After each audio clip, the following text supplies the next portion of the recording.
Jinwoo collapsed to his knees, and the sound echoed through the marble hallway like a gunshot. His hands that had signed death warrants without trembling, shook violently as they gripped my shoulders. "Please," he whispered, his voice cracking. "Please, Dr. Williams, save her." I stepped back, my white coat brushing against the wall. "I told you, I can't. No one can." "You're lying." His eyes, those cold, dangerous eyes that had made grown men weep, were red, swollen, desperate.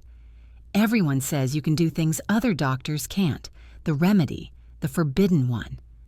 My heart stopped. Everything went silent. "How do you know about that?" "I know everything about you, Amara." He stood slowly, towering over me, his suit wrinkled for the first time since I'd known him.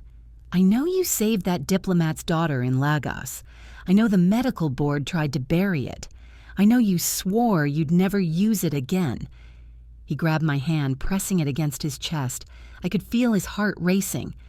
"But my daughter is dying, 4 years old, and you're the only person on this fucking planet who can save her." I pulled away, but he caught my wrist. His grip was iron. "If you don't help me," he said, his voice dropping to something deadly, "I'll make sure every hospital in Seoul knows what you did in Africa. Your career, your freedom, everything, gone." I stared at him, at this man, this powerful, untouchable mafia boss, blackmailing me to save his child's life. "Let me go," I whispered. He did, immediately. Then he did something that shattered me. He dropped to both knees again and pressed his forehead to the floor. A full bow, the Korean Mafia's most feared leader, prostrating himself before me. "Please," he breathed, "I'm begging you." 3 months earlier, it started with rain. I'd been in Seoul for exactly 2 weeks when I first saw him. St. Mary's International Hospital, 11:47 p.m., and I was drowning in paperwork from a surgery that had gone too long. The coffee in my hand was cold. My braids were falling out of their bun. I probably looked like hell. "Dr. Williams?" I looked up. The man standing in my office doorway wore a black suit that probably cost more than my yearly salary. Tall, sharp jawline, hair slicked back perfectly despite the late hour. But it was his eyes that got me. Dark, calculating, like he could see straight through every defense I'd ever built. "Yes?" I stood, instinctively straightening my coat. "Can I help you?" "I'm Park Jin-woo." He stepped inside without invitation, and 2 massive men in similar suits flanked the doorway. Bodyguards. "I need to speak with you about a private medical matter." My stomach tightened. I'd heard rumors about Park Jin-woo. Everyone in Seoul had. Real estate mogul, they said publicly. But the whispers told a different story. Underground casinos, protection rackets, connections that reached into every corner of Korean society.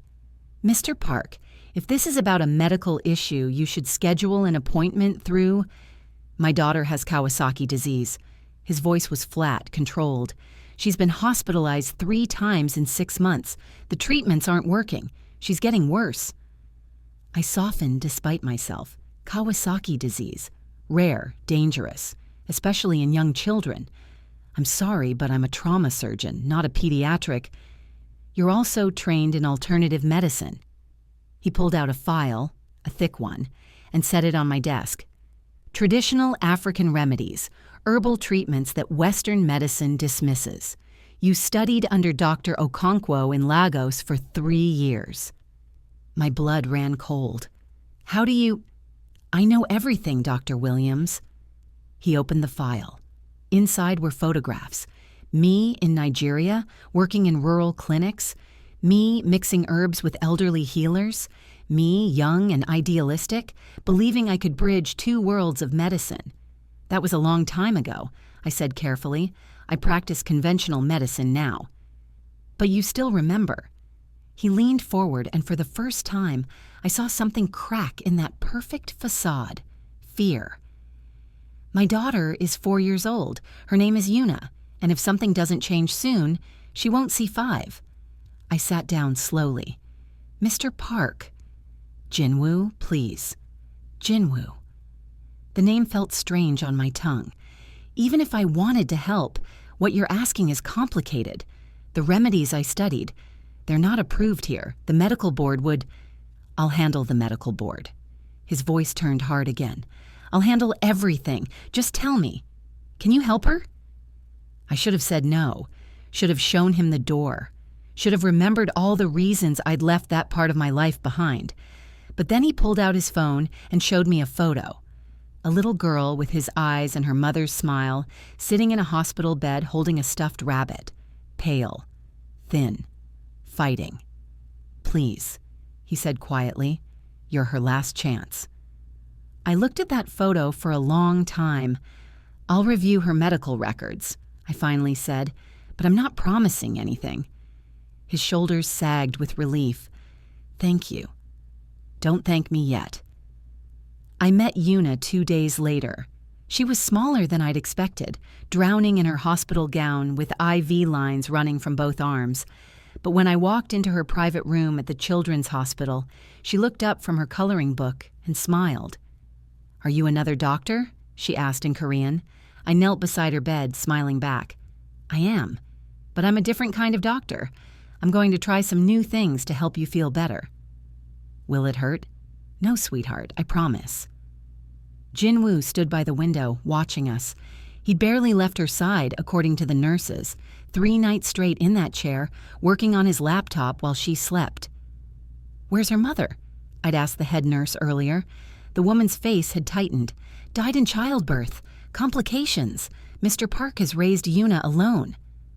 Now watching him watch his daughter, I understood. This child was his entire world. Over the next 2 weeks, I worked with Yuna every day. I started slowly, adjusting her diet, introducing specific herbs disguised in her food, using techniques my mentors in Nigeria had taught me. Nothing dramatic, nothing that would raise red flags, but I also spent time with her, reading stories, playing games, learning that she loved strawberries and hated broccoli, that she wanted to be a dancer when she grew up, that she asked about her mother sometimes, and Jinwoo would hold her and tell her stories until she fell asleep. You're good with her, Jinwoo said one evening. We were in the hallway outside her room. Yuna was sleeping. She talks about you constantly. Dr. Amara this, Dr. Amara that. I smiled. She's a special kid. She is. He paused. Would you have dinner with me to discuss her treatment plan? I looked at him carefully. Is that what this is? A medical consultation? His lips curved slightly, almost a smile. Maybe not entirely. I should have said no. Professional boundaries, patient confidentiality, 1,000 ethical reasons. Okay, I heard myself say, but somewhere quiet. I don't do fancy. I know a place.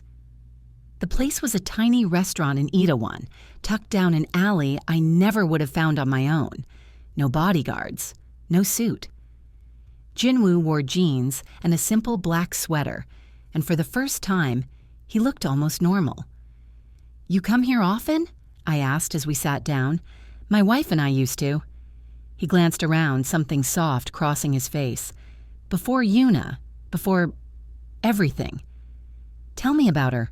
Your wife. He was quiet for a moment. Soo-jin. She was a nurse. That's how we met. I got shot. She stitched me up and lectured me about my life choices for 3 hours straight. He laughed quietly. I fell in love with her right there in the emergency room. She knew what you did? Your business? She knew everything, hated it, but she loved me anyway. His voice dropped. When she got pregnant, I promised I'd leave that world, start clean, for our family. But you didn't. She died before I could. He looked at me. Hemorrhage during delivery. They couldn't stop it. I held her hand while she bled out, and all the money, all the power, all the connections, none of it mattered. I couldn't save her. My throat tightened. I'm sorry. Don't be. I'm telling you this because I need you to understand. Yuna is all I have left of Soo-jin. If I lose her... He stopped. I can't lose her, Amara. The way he said my name made my heart skip. You won't, I said firmly. I won't let that happen. He reached across the table and took my hand. His palm was warm, calloused. Promise me. I promise. It was a promise I'd regret, but in that moment, looking into his desperate eyes, I meant every word. We started spending more time together. At first, it was always about Yuna. Evening consultations that turned into late dinners, hospital visits that stretched into walks through the park nearby. He told me about his childhood in Busan, about his father's expectations, about the violence he'd witnessed and participated in.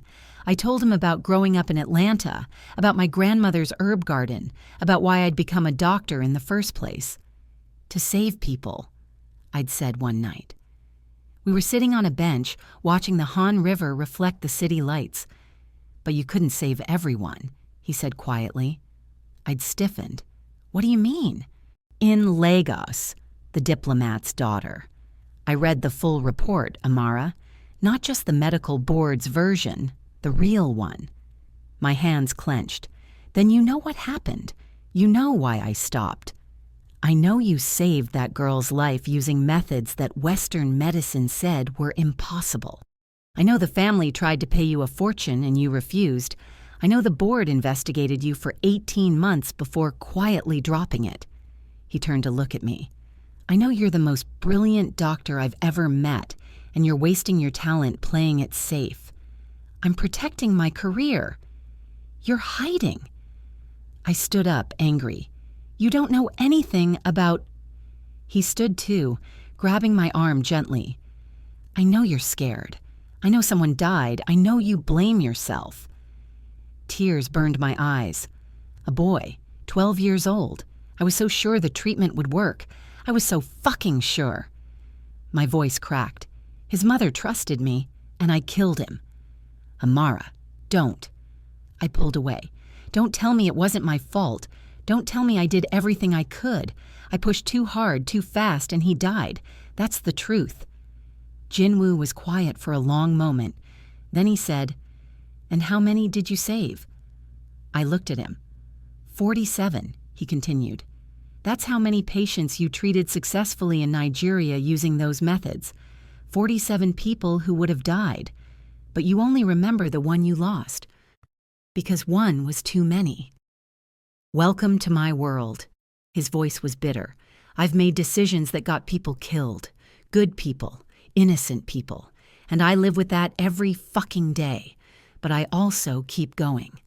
Because if I stop, if I let the guilt paralyze me, then all of it, all the blood, all the pain, it's for nothing.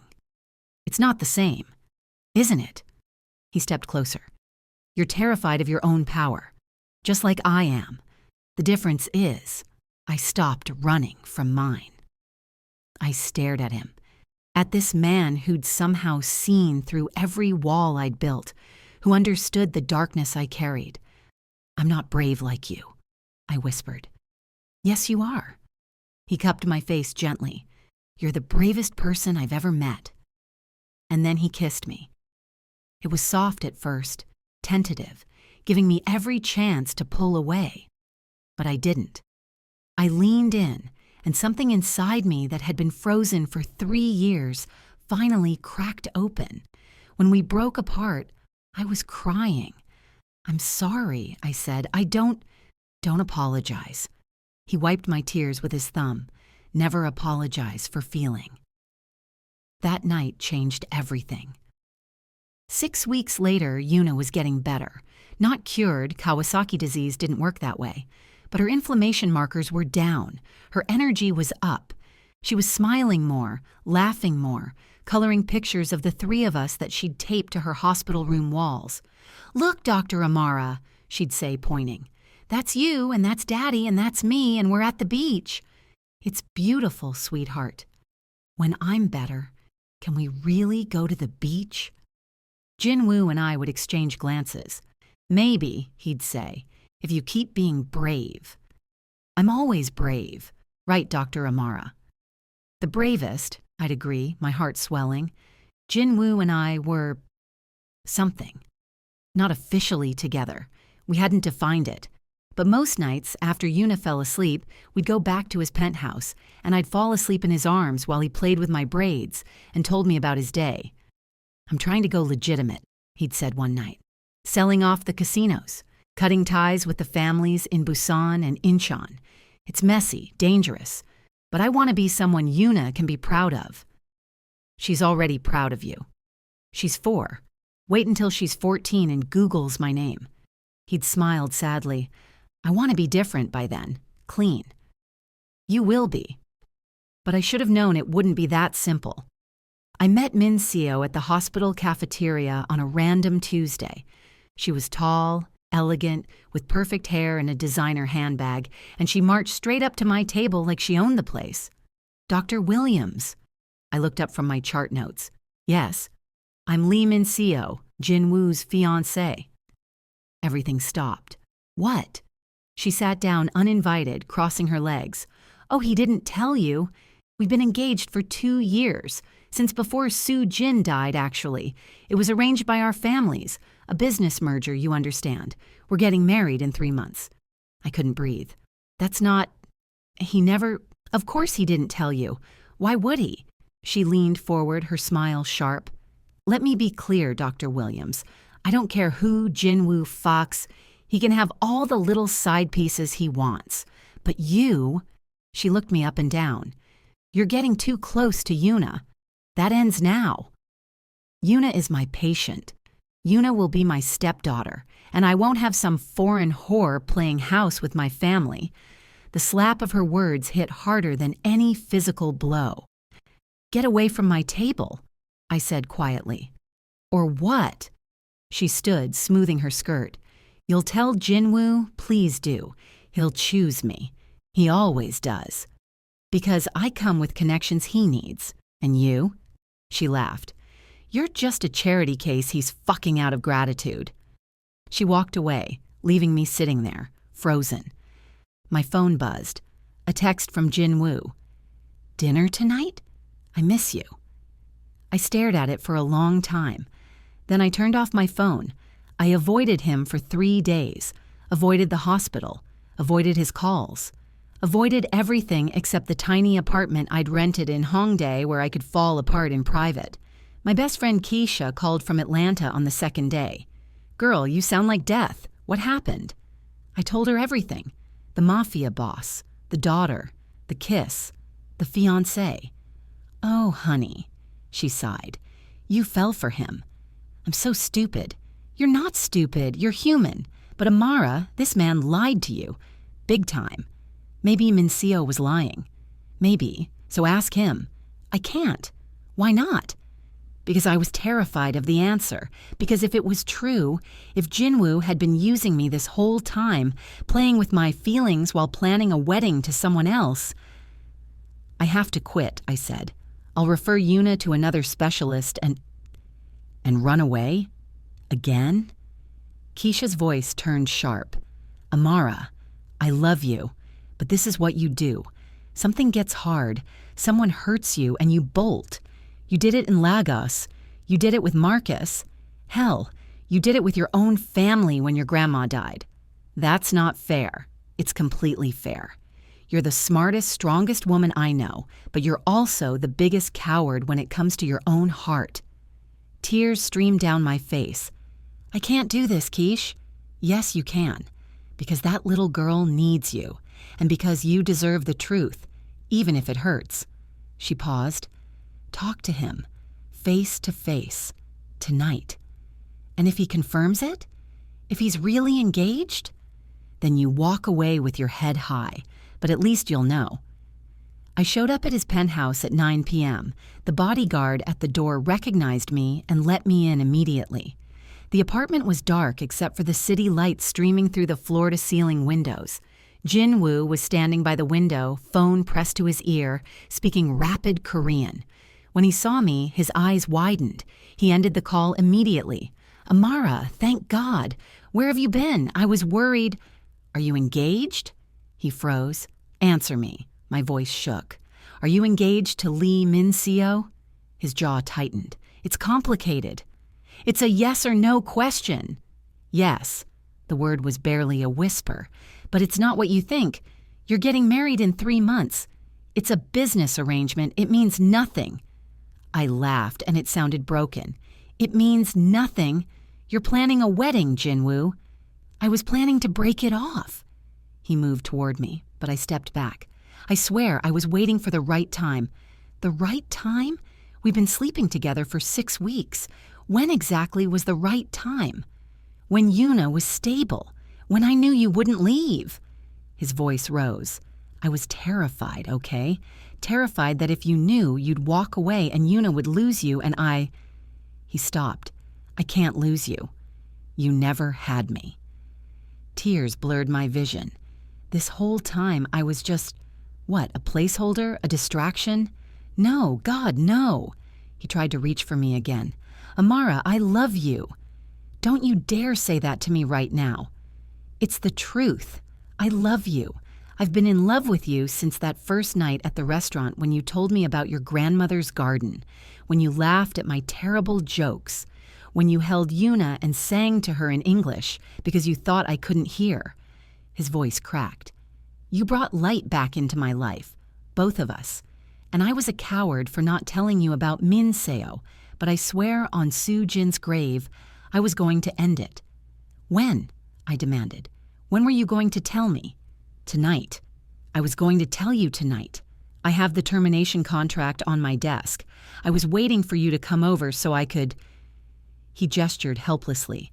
"So I could do it right." I wanted to believe him. God, I wanted to believe him so badly. "Show me the contract." He blinked. "What?" "If you're telling the truth, show me the contract. Right now." He moved to his desk and pulled out a folder. Inside was a legal document, dense with Korean text, with Min Seo's name and the Lee family's corporation stamped across the top. "It's a severance agreement," he explained. "Breaking the engagement costs me 3 billion won and a major real estate deal, but I don't care. I'll pay whatever it costs." I stared at the document, at his signature, already there at the bottom. "You already signed it," I whispered. 2 days ago, I was waiting for the lawyers to process it before I told you. I wanted to have everything handled so you wouldn't have to worry about—" I kissed him. He made a surprise sound, then pulled me closer, his hands tangling in my braids. When we broke apart, we were both crying. "I'm sorry," he breathed. "I'm so fucking sorry." "You should have told me from the beginning." "I know. Don't ever lie to me again. I won't, I promise, never again." I kissed him again, harder this time, pouring all my anger and fear and relief into it. He lifted me up, and I wrapped my legs around his waist as he carried me to the bedroom. That night, we didn't sleep. We talked and made love and talked some more, and for the first time in 3 days, I could breathe again. 2 weeks later, Yuna collapsed during physical therapy. One moment, she was walking across the rainbow mat, smiling and counting her steps. The next, she was on the floor, seizing, her little body convulsing while the nurses screamed for help. I was in surgery when I got the call. I scrubbed out immediately, my hands shaking so badly I could barely remove my gloves. Jinwoo was in the ICU waiting room, pacing like a caged animal. When he saw me, he grabbed my shoulders. "She's not responding to the medication. They said—" His voice broke. "They said her heart is failing. The Kawasaki disease, it's attacking her coronary arteries faster than they can—" "Where is she?" "Room 3. But they won't let me in. They're trying to stabilize her for emergency surgery." I ran. Dr. Kim, the head of pediatric cardiology, was barking orders when I burst through the door. Yuna was intubated, unconscious, monitors screaming. "What's her status?" I demanded. Dr. Kim turned, irritated. "Dr. Williams, this isn't your case." "What's her status?" "2 aneurysms in the left coronary artery. We need to operate now, but her body's too weak. The survival rate is less than 30%. Less than 30%. I looked at Yuna, this tiny, brave girl who'd colored me pictures and called me her American angel and asked me to braid her hair just like mine. "There's another option," I heard myself say. Dr. Kim frowned. What option? The remedy I used in Nigeria, modified for cardiac cases. It's aggressive, but it could stabilize her enough to survive the surgery. That's not approved medicine. It's her only chance. Everyone went silent. Dr. Kim's eyes narrowed. If you do this and she dies, your career is over. The medical board will crucify you. I don't care. Dr. Williams, I don't care. I was shaking. That little girl is dying. I can save her, and I don't give a damn about the consequences. Dr. Kim stared at me for a long moment. Then she stepped aside. You have 2 hours before we have to operate regardless. Make them count. I worked faster than I ever had in my life. The remedy required specific herbs. Some I had in my apartment. Others I had to call in favors to acquire. Jinwoo's men moved like shadows, procuring ingredients from traditional medicine shops across the city. By midnight, I had everything I needed. Jinwoo watched me work, silent, as I ground and mixed and prepared the treatment. This is what you ran from, he said quietly. Yes. Why? I paused, my hands stilling. Because in Lagos, I played God. I decided I knew better than centuries of medical science, and a child died because of my arrogance. What if it wasn't arrogance? What if it was just trying everything you could? I looked at him. What if I kill her, Jinwoo? What if this doesn't work and she... Then I'll still love you. He took my hand. And I'll know you tried everything. That's all anyone can do. Tears fell onto the herbs I was grinding. I can't lose her, I whispered. Then save her. The treatment took 6 hours. I administered the remedy intravenously in careful doses, monitoring every vital sign. Jinwoo sat beside Yuna's bed, holding her tiny hand, whispering to her in Korean. Prayers, I thought, or promises, maybe both. Around 3 a.m., her heart rate began to stabilize. By 5 a.m., the inflammation markers were dropping. By sunrise, Dr. Kim examined her scans and looked at me with something like awe. The aneurysms are shrinking, she said. How is this possible? Traditional medicine isn't magic, I said, exhausted. It's just chemistry we haven't fully studied yet. We can operate now. With these results, her survival rate just jumped to 80%. Jinwoo broke down, completely. He buried his face in his hands and sobbed, his whole body shaking. I wrapped my arms around him, and we cried together while nurses prepped Yuna for surgery. The surgery took 9 hours. Jinwoo and I sat in the waiting room, not speaking. At some point, he pulled me against his chest, and I fell asleep listening to his heartbeat. A nurse woke us at 4 p.m. The surgery was successful. She's in recovery. Dr. Kim wants to see you both. We ran. Yuna was in the ICU, still unconscious from anesthesia, but her color was better. Pink, not the gray pallor she'd had before. The monitors showed strong, steady rhythms. Dr. Kim smiled. She's going to be okay. Full recovery expected within 6 to 8 weeks. Jinwoo collapsed into the chair beside Yuna's bed, taking her hand so gently, like she might break. Thank you, he whispered. To me, to Dr. Kim, to God, to everyone. I touched his shoulder. She's a fighter, just like her dad. 3 days later, Yuna woke up. Daddy? Her voice was hoarse from the intubation. Jinwoo nearly knocked over his chair, scrambling to her side. I'm here, baby. I'm right here. Did Dr. Amara fix me? She did. She saved you. Yuna turned her head, saw me standing in the doorway, and smiled. I knew she would. She's magic. I laughed through my tears.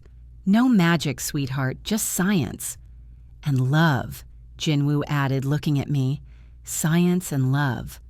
6 weeks later, the medical board called me in for a hearing. Dr. Kim had reported the unorthodox treatment, as required by hospital policy.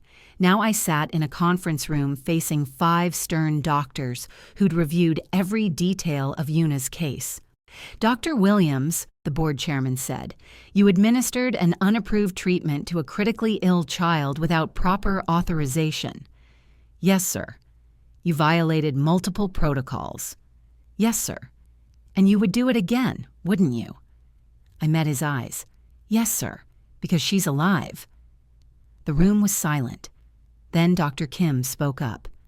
"For the record, I support Dr. Williams' actions. Her treatment saved that child's life when conventional medicine had failed. I've reviewed the remedy's chemical composition with our research team, and we believe it has potential for future cardiac cases if properly studied." Another board member frowned. "You're suggesting we validate which doctor practices?" "I'm suggesting," Dr. Kim said coolly, "that we stop being arrogant enough to think Western medicine has all the answers. Traditional remedies have been used for thousands of years. Maybe it's time we learned from them instead of dismissing them." The debate lasted 2 hours. In the end, the board reached a decision: formal reprimand in my file, mandatory research documentation of the remedy's components, and a requirement that I present my findings at the annual medical conference. No suspension, no revocation of my license.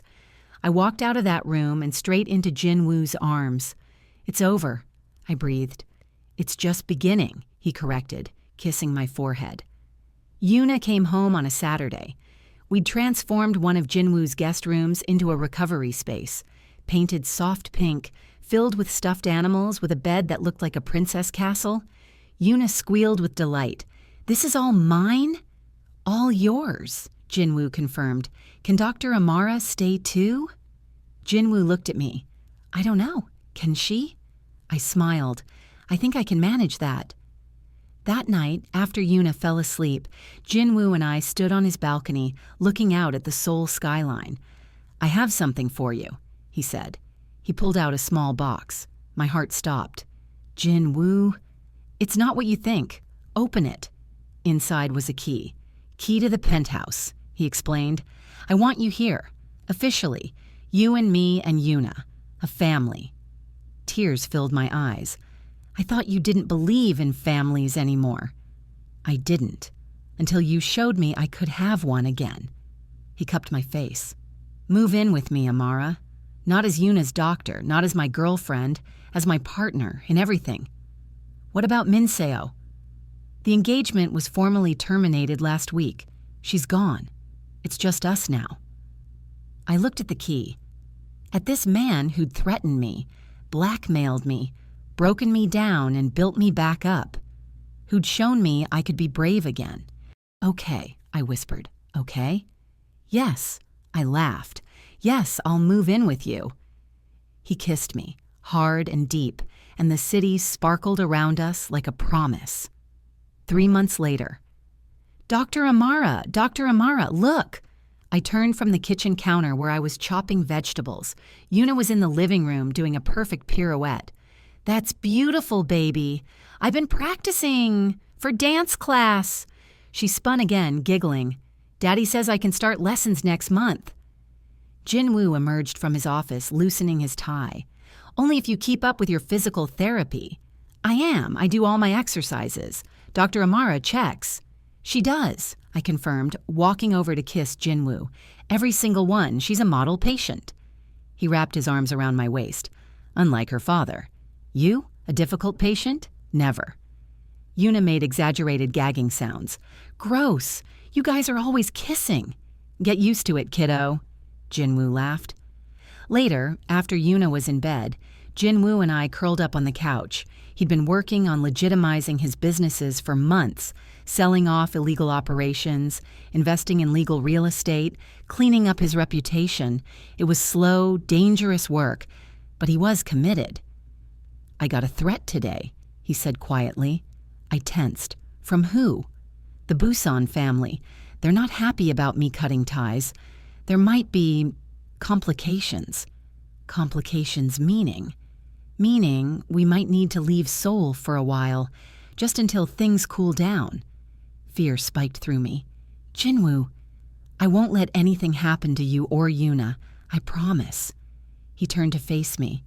"But I need to know. If things get dangerous, if I ask you to leave the country with us, will you?" I thought about my career, my apartment, my life here. Then I thought about Yuna's laugh, Jinwoo's arms around me at night. This strange, beautiful family we'd built. "Yes," I said. "Wherever you go, we go." He pulled me closer. "I love you, Amara Williams." "I love you too, Park Jinwoo." 2 weeks later, it happened fast. I was at the hospital finishing rounds when my phone exploded with messages. "Jinwoo, get to the penthouse now. Jinwoo, don't stop for anything, Jinwoo. I love you." My blood turned to ice. I ran. When I burst through the penthouse door, Jinwoo was packing bags, his face grim. 2 bodyguards flanked the entrance. Yuna was sitting on the couch, clutching her rabbit, crying. "What happened?" I demanded. "They went after one of my businesses, burned it to the ground. 3 people are dead." His voice was flat, controlled. "I'm the primary target now. We have to leave, tonight." "Leave where?" "Japan first, then maybe the States. I have contacts who can—" An explosion rocked the building. Everyone went silent. Then alarms started screaming. "They're here," Jinwoo said. He grabbed Yuna, pressing her against his chest. "Amara, take her. Go out the service exit. My driver is waiting. I'm not leaving you." "You have to." His eyes were wild. "Amara, please, get Yuna out of here. Keep her safe. That's all that matters." "No." Tears streamed down my face. "We leave together or not at all." Another explosion, closer this time. The windows shattered. Jinwoo thrust Yuna into my arms. "Go!" The bodyguards surrounded us, pushing us toward the back exit. I looked back, screaming Jinwoo's name, but he was already moving toward the front door, gun in hand, ready to face whatever was coming. The last thing I saw before the bodyguards shoved me into the stairwell was Jinwoo, looking back at me, mouthing 3 words, "I love you." We made it to the car. The driver, a man named Tai Yang, who I'd met a few times, drove like hell itself was chasing us. Maybe it was. Yuna sobbed in my arms and I held her tight, whispering promises I wasn't sure I could keep. "Where are we going?"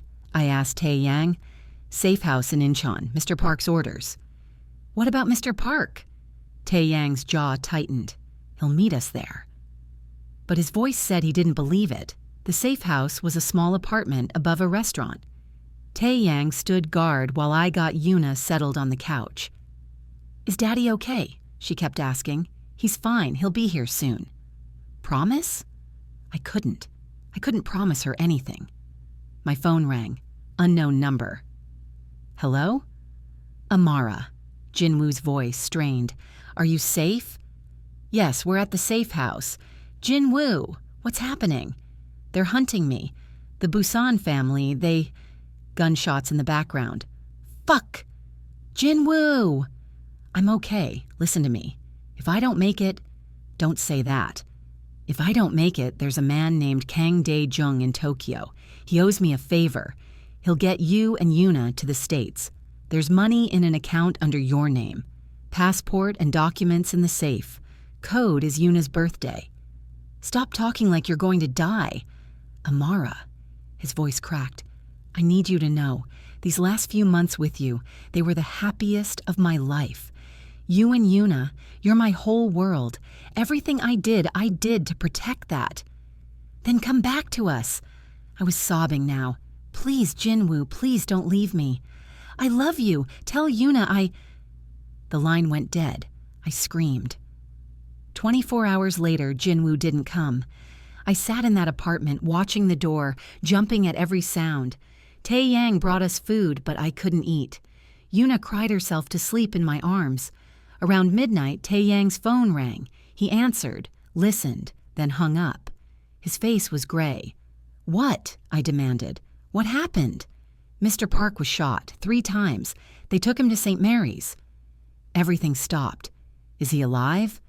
"Yes, but barely." I broke every traffic law getting to the hospital. Dr. Kim met me in the trauma wing. "Amara, I'm so sorry." "Where is he?" "Surgery. They're working on him now. 2 bullets to the chest, 1 to the abdomen. He's lost a lot of blood." My knees buckled. Dr. Kim caught me. "Can I see him?" "Not until he's stable." She paused. "There's someone here asking about him. A woman. She says she's his fiancée. Min Seo. I found her in the waiting room, perfect as always, not a hair out of place. You have some nerve showing up here, I said. She stood. I have every right. Jin-woo and I were, past tense. He terminated your engagement. You know this. Legally, yes. But emotionally? She smiled coldly. Men like Jin-woo don't change. He'll always be drawn to power, to connections, to people who understand his world. You? She looked me up and down. You're a phase, a pretty distraction. But when he wakes up, he'll remember what really matters. Get out. Make me. I stepped closer, and something in my face must have scared her because she stepped back. If you ever come near Jin-woo or Yuna again, I said quietly, I will destroy you. I don't have money or power, but I have something you'll never have. I have people who will move heaven and earth for me because they love me, not because they're obligated to. And trust me, that's more dangerous. Min Seo stared at me. Then she grabbed her purse and left without another word. Jin-woo was in surgery for 11 hours. When the surgeon finally emerged, I stood so fast I nearly fell. He's alive, the surgeon said. Critical, but stable. The next 72 hours will be crucial. Can I see him? Give us an hour to move him to ICU. That hour felt like a lifetime. When they finally let me in, Jin-woo looked so small in that hospital bed, pale, tubes everywhere, monitors beeping steadily. I took his hand and it was cold. Hey, I whispered. It's me, Amara. I'm here. Yuna's safe. We're both safe thanks to you. Tears fell onto our joined hands. You have to wake up, okay? You have to wake up because Yuna needs her daddy and My voice broke. I need you. I love you so fucking much, Park Jin-woo, so you don't get to leave me. You promised me you'd never lie again, and dying would be the biggest lie of all. His fingers twitched. I gasped. Jin-woo? His eyes fluttered open just for a second. He looked at me and his lips moved. Love. You. Then his eyes closed again, but the monitors stayed steady. He was still here. I love you too, I whispered. Now fight. For us. 5 days later, Jin-woo woke up properly on a Tuesday afternoon. I was dozing in the chair beside his bed when I heard him say my name. Amara? My eyes flew open. Jin-woo, oh my God, you're awake. Yuna? His voice was rough. She's safe. She's with Tae-yang at the safe house. I didn't want to bring her here until you were... I choked on the words. I'm okay. He tried to sit up and winced. Don't move, you idiot. You were shot 3 times. I remember. He touched my face gently. You're real. I thought I dreamed you. I'm real, and I'm so mad at you. I know. You almost died. I know. You left us. I came back. He pulled me closer, ignoring the pain. I'll always come back to you. I kissed him, carefully, mindful of his injuries. Don't ever scare me like that again. I won't, I promise. The Busan family, they've been dealt with. It's over. Over. My associates handled it while I was unconscious. Apparently, nearly dying made them take my retirement seriously. He smiled weakly. I'm officially out, Amara. Completely legitimate. No more danger, no more threats. Just us. Just us. You, me, and Yuna. A real family. 3 months later. Higher, Daddy, push me higher, Jin-woo laughed, pushing Yuna's swing higher.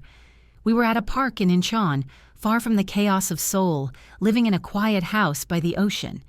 Jin-woo's retirement had been absolute. He'd sold everything, paid off everyone, and walked away. Now he ran a legitimate security consulting firm, boring, legal, safe. I'd taken a position at a local hospital with special permission to research traditional remedies. My paper on Yuna's treatment had been published in 3 medical journals. Doors were opening. But the best part? This. Watching Jin-woo push Yuna on the swings, both of them laughing, the ocean breeze carrying their joy. Dr. Amara, Yuna called. Come play with us. I'm coming! I ran to join them, and Jinwoo caught me, spinning me around while Yuna giggled. I love this, I said. I love us. Me too. Jinwoo kissed me. Best decision I ever made was collapsing at your feet. Best decision I ever made was not calling security. Yuna made gagging sounds again. Gross! More kissing! We laughed, and she jumped off the swing to chase seagulls. Jinwoo wrapped his arms around me from behind, and we watched her run. Thank you, he said quietly. For what? For saving her. For saving me. For choosing us. I leaned back against him. There was never really a choice. It was always going to be you. 6 months later, I found out on a random Thursday. I'd been feeling off for weeks, tired, nauseous, emotional. I'd blamed it on stress. New job, new life, all the changes. But when I missed my period for the 2nd month, I couldn't ignore it anymore. The pregnancy test sat on the bathroom counter, those 2 pink lines glaring at me. Pregnant. I was pregnant with Jinwoo's child. Terror and joy warred inside me. We'd never talked about more kids. He had Yuna. That was enough, right? What if he didn't want... Amara? Jinwoo's voice from the bedroom. You okay in there? I opened the door, holding the test. He looked at it, looked at me, looked at the test again. Then he dropped to his knees, wrapped his arms around my waist, and sobbed. Jinwoo? I'm going to be a father again. He looked up at me, tears streaming down his face. We're having a baby. You're happy? Happy? He stood, lifting me up, spinning me around carefully. I'm fucking ecstatic. Amara, we're having a baby. I laughed, crying, holding him tight. We're having a baby. That night, we told Yuna. She screamed with delight. I'm going to be a big sister. You are, Jinwoo confirmed. Can it be a girl? I want a sister. We'll see what happens. Yuna hugged my stomach. Hi, baby. I'm your big sister, Yuna. I'm going to teach you everything. Jinwoo and I exchanged glances over her head, both of us crying again. This strange, broken, beautiful family we'd built. It was growing. 9 months later, Lee Soo-jin Williams Park was born on a Sunday morning, weighing 7 pounds, 2 ounces, with her father's eyes and her mother's nose. Jinwoo held her with the same gentle terror he'd had when holding Yuna those first weeks. She's so small. She's perfect, I corrected. Yuna, now 7 years old and impossibly proud, peered at her baby sister. Can I hold her? Carefully, Jinwoo said, helping her sit in the chair and placing Soo-jin in her arms. Hi, Soo-jin, Yuna whispered. I'm your big sister. I'm going to protect you forever. My heart swelled so big I thought it might burst. 1 year later, we were back at the beach, all 4 of us. Yuna was building sandcastles with Soo-jin, who was mostly just eating sand, but we were working on it. Jinwoo and I sat on a blanket, watching them. Do you ever miss it? I asked. Your old life? He was quiet for a moment. Sometimes I miss the power, the control. But then I look at this. He gestured to our daughters. And I realize I have more power now than I ever did before. How do you figure? Because I have something worth living for, something worth dying for, something that makes every sacrifice worth it. He took my hand. I used to think power came from fear, from control, from making people do what I wanted. But real power? He looked at me. Real power is loving someone so much that their happiness matters more than your own. I kissed him softly. When did you become such a philosopher? When I met a brilliant doctor who showed me what life could be. Daddy, Dr. Amara, Yuna called. Come see our castle. We ran to join them, and Soo-jin squealed with delight when Jinwoo picked her up. Yuna showed us her architectural masterpiece, a lopsided sandcastle with shells for windows. It's beautiful, I said. It's for all of us, Yuna explained. See? This is your room, and this is Daddy's office, and this is my room, and this is Soo-jin's nursery, and this is the kitchen where Dr. Amara makes her special medicine. Jinwoo and I laughed. As the sun set over the ocean, painting the sky in shades of orange and pink, Jinwoo pulled me close. Yuna and Soo-jin played at our feet. The waves crashed gently on the shore. "Thank you," I whispered. "For what?" "For collapsing at my feet that night. For being difficult and impossible and forcing me to save your daughter. For showing me I could be brave again. Thank you for saving us." He kissed my temple. "All of us." Yuna looked up. "Are you guys being gross again?" "Absolutely," Jinwoo confirmed. "Ugh, Soo-jin, when you're older, we're going to team up against them." Soo-jin babbled something that might have been agreement. We laughed, and the ocean carried our joy out to sea, a promise to the universe that we'd fought for this happiness, earned it with blood and tears and impossible choices, and we'd never, ever take it for granted. Epilogue. 5 years later, Dr. Amara Williams Park stood at the podium of the International Medical Conference in Geneva, looking out at hundreds of doctors from around the world. "Traditional medicine and Western medicine don't have to be enemies," she said. "They can be partners." My research over the past 5 years has proven that integration, when done carefully, scientifically, respectfully, can save lives that conventional methods cannot. The audience applauded. In the front row, Jinwoo sat with Yuna, now 12 and already planning to be a doctor, and Soo-jin, 6 years old and absolutely fearless. He caught Amara's eye and mouthed, "I'm proud of you." She smiled, heart full. After the presentation, they walked through Geneva together, a family forged in impossible circumstances, held together by love stronger than any threat. "Mommy," Soo-jin asked, "tell us again how you met Daddy." Amara and Jinwoo exchanged amused glances. "Well," Amara began, "it started with your sister Yuna being very, very sick, and your daddy was desperate and I was stubborn, and somehow, in trying to save her life, we ended up saving each other." "That's so romantic," Yuna sighed.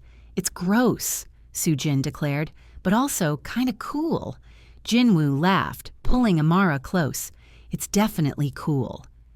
As they walked through the Swiss streets, laughing and talking and planning their next adventure, Amara thought about that night years ago, the terrified Mafia boss on his knees, the dying child, the impossible choice.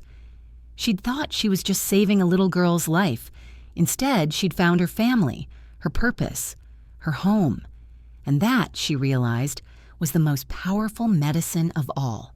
To new beginnings, to second chances, to love that saves.